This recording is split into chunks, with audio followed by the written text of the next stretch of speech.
नमस्कार। आज है 6 जून 2025 और यह है हमारी समसामयिक घटनाओं के विश्लेषण का भाग 1। हमारा फोकस रहता है यूपीएससी की तैयारी करने वालों पर कि उन्हें आज के स्रोतों से सबसे ज़रूरी जानकारी मिल सके।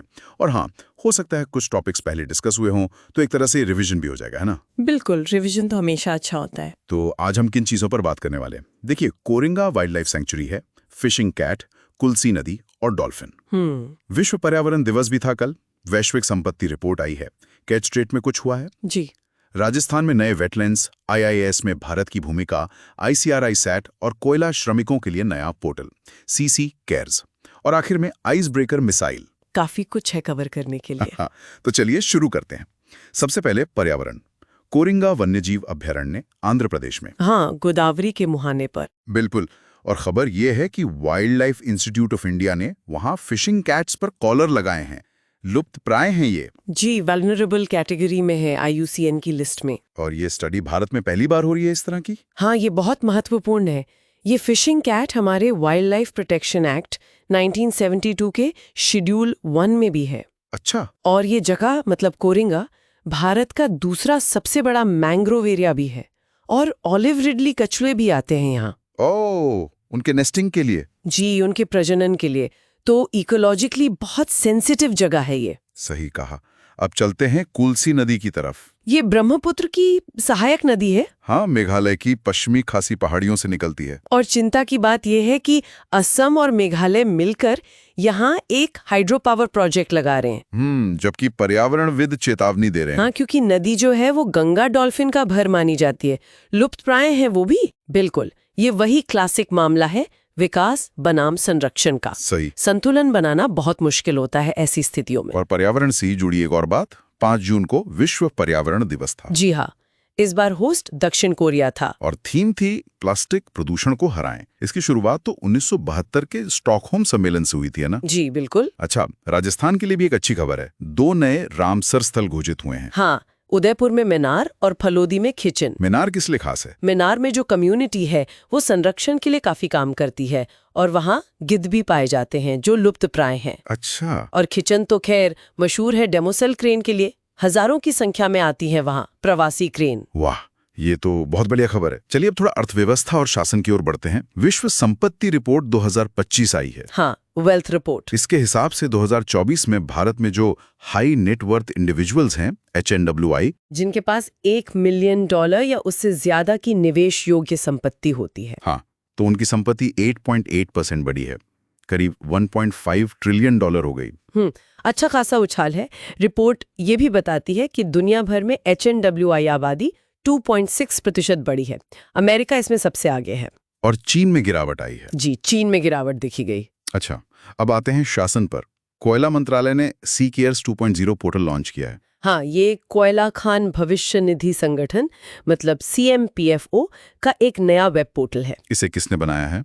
इसे CDAC ने बनाया है, centre for development of advance computing. Okay.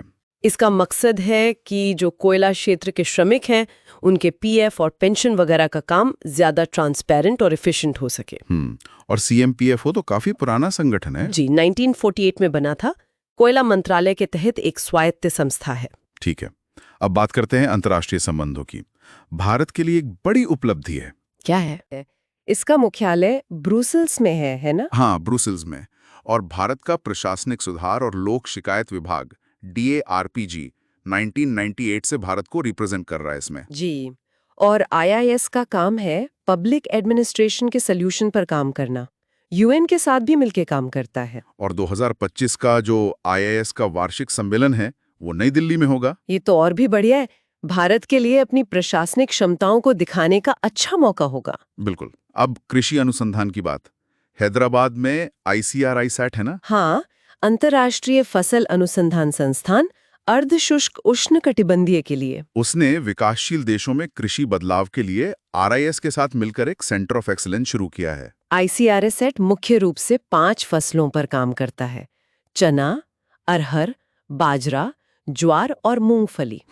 और उनका लक्ष्य है कि जो ड्राई लैंड वाले इलाके हैं वो समृद्ध बने, खाद्य सुरक्षित हों और लचीले बने। बहुत जरूरी काम है ये। अब आते हैं भूगोल और सुरक्षा पर। कैच जलडमरू मध्य फिर से चर्चा में। हाँ, ये काला सागर और आज़ोव सागर को जोड़ता है। यूक्रेन ने जिम्मेदारी ली है पानी के नीचे एक विस्फोट की, जो रूस और कब्जे वाले क्रीमिया को जोड़ने वाले पुल के पास हुआ। केश ब्रिज वो 19 किलोमीटर लंबा पुल है, 2018 में बना था। यूरोप का सबसे लंबा पुल है शायद। जी हाँ, यूरोप का सबसे लंबा, और इसका स्ट्रेटेजिक महत्व बहुत ज्यादा है, खासकर 2014 में क्रीमिया पर रूस के कब्जे के बाद से। तो तनाव बना हुआ है। बिल्कुल। आखिर में रक्षा क्षेत्र से एक खबर। भारतीय वायुसेना IAF, हाँ। वो इजराइल की एक मिसाइल है आइस ब्रेकर, उसको खरीदने पर विचार कर रही है। ये हवा से लॉन्च होने वाली क्रूज मिसाइल है। अच्छा, आइस ब्रेकर।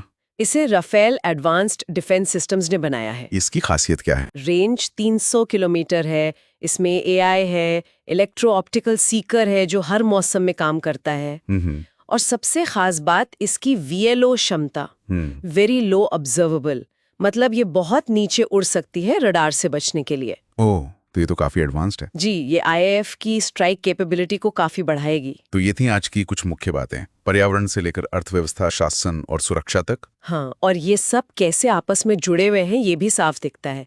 सतत विकास, अंतर्राष्ट्रीय सहयोग, राष्ट्रीय सुरक्षा, ये सब मुद्दे आज की चर्चा में उभर कर आए। बिल्कुल। एक सवाल सोचने के लिए छोड़ा जा सकता है शायद, कि ये जो पर्यावरणीय और भू राजनीतिक बदलाव हो रहे हैं, इनके बीच विकासशील देश, खासकर दक्षिण एशिया वाले, वो अपने खाद्य सुरक्षा और आर्थिक स्थिरता के लिए टेक्नोलॉजी और अंतर्राष्ट्रीय सहयोग का फायदा कैसे बेहतर ढंग से उठा सकते हैं। बहुत अच्छा सवाल है, इस पे सोचना चाहिए। खैर, अगर श्रोताओं को आज का ये विश्लेषण उपयोगी लगा तो प्लीज लाइक और सब्सक्राइब जरूर करें। अगली बार फिर मिलेंगे नई जानकारियों के साथ। नमस्कार। नमस्कार।